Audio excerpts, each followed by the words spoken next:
Hi guys! Welcome back to my channel. For today's video, gagawa tayo ng tinapay. Ang pangalan na tinapay na yun, paborito ko yun, Kababayan. Masarap siya. Ngayon tuturo ko sa inyo, mura lang yung ingredients natin. So, simulan na natin. Wait lang. Ang mga ingredients ay 2 cups flour, 1 cup sugar, 1.5 teaspoon baking soda, 1/4 salt, 1 cup milk. Yung milk na ginamit ko dito, nag-dilute lang ako ng birch tree, 2 egg, 2 teaspoon vanilla extract or concentrated, 1/2 cup oil, pwede ding 1/4 butter melted, saka 1/4 oil.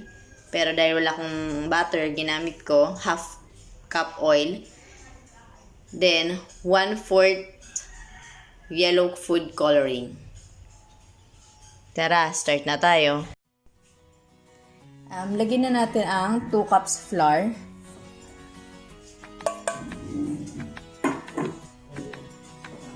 1 cup sugar, 1.5 teaspoon baking soda, ay baking powder,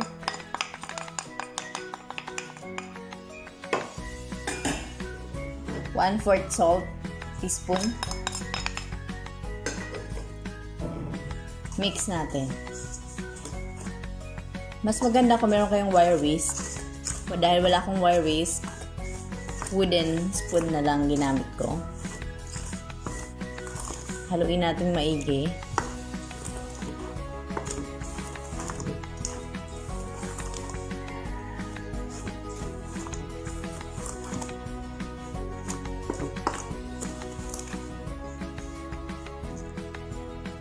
Lagay na natin ang ating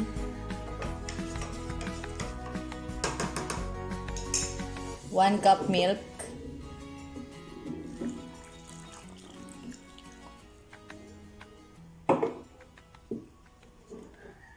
half cup oil,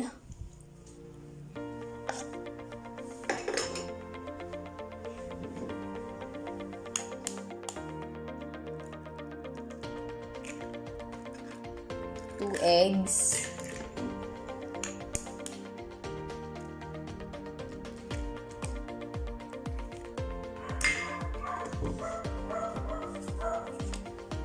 then 2 teaspoon vanilla extract or concentrated.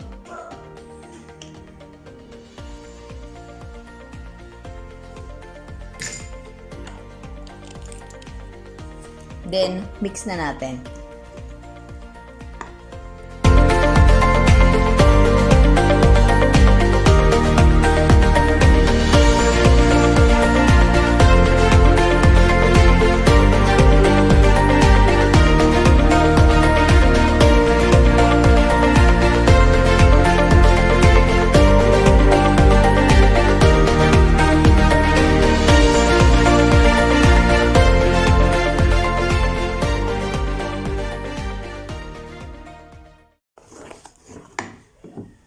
Lagyan na rin natin ng 1/4 teaspoon yellow food color. No. Yan! God. Tumapon. Yan, tumapon. O, hindi yung tataktak masyado. Ay, naku.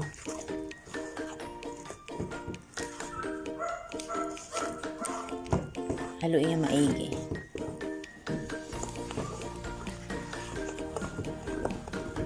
Haluin niya maigi hanggang sa wala ng lumps.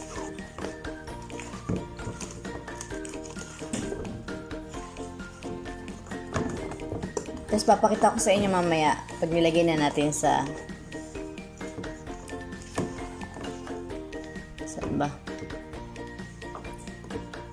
muffin cups or Cupcake ons 3 ons. Wait lang. Ayan, smooth na.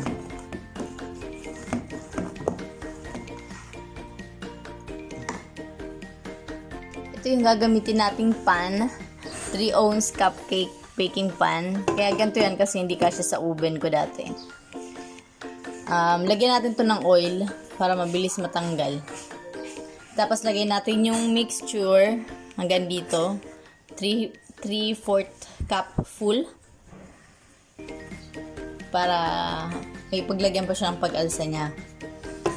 Okay, lalagay ko na dito. Tapos i-bake ko ng 175 degrees Celsius. Preheated oven siya. Preheated oven. Ng 18 minutes ko i-bake. 18 minutes natin siya i-bake. Paulit-ulit. Sige. Tapos papakita ko lang sa inyo yung outcome. Okay?